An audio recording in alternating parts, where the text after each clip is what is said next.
بسم اللہ الرحمن الرحیم۔ السلام علیکم ورحمۃ اللہ وبرکاتہ۔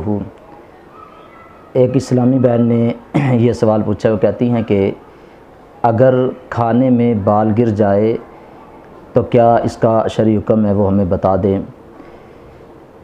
جس بات کو اپنے ذہن کے اندر رکھیں کہ بال یہ کوئی ناپاک چیز نہیں، یہ پاک ہوتا ہے۔ اگر یہ سر سے ٹوٹ بھی جائے تو پھر بھی یہ پاک ہی رہتا ہے۔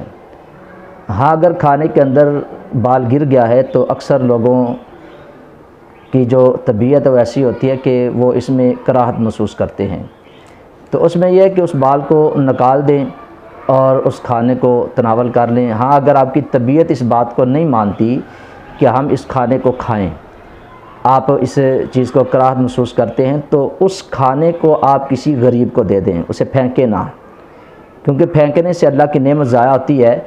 تو آپ اس کھانے کو کسی غریب کو دے دیں، اسے یہ نہ بتائیں کہ اس لیے ہم تجھے دے رہے ہیں، اس میں آپ کو گناہ نہیں ہوگا۔ اور اگر آپ پھینکتے ہیں تو پھر اللہ کی نعمت ضائع ہوتی ہے، اس پہ بندہ گنہگار ہوتا ہے۔ تو آپ کسی غریب کو وہ کھانا دے دیں تو وہ تو خوش ہو کے لے لے گا کہ چلو مجھے کھانا ملا ہے، اور اس میں آپ گنہگار بھی نہیں ہوگے۔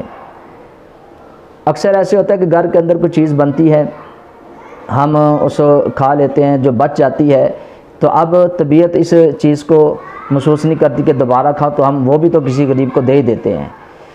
تو ایسے ہی اگر اس کے اندر بال گر جاتا ہے تو بال کے گرنے سے کھانا جو ہے وہ خراب نہیں ہوتا، ناپاک نہیں ہوتا۔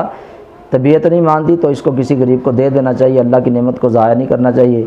تو باقی بہنیں جو ہیں، اسلامی بہنیں ہیں، وہ جب کھانا بنائیں تو انہیں اہتمام کے ساتھ کھانا بنانا چاہیے، اپنے سر کے اوپر وہ دوپٹہ وغیرہ لے کر پھر کھانا بنائیں۔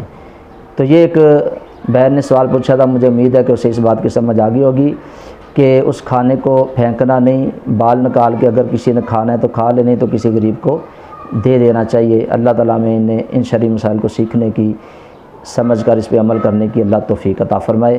السلام علیکم ورحمۃ اللہ وبرکاتہ۔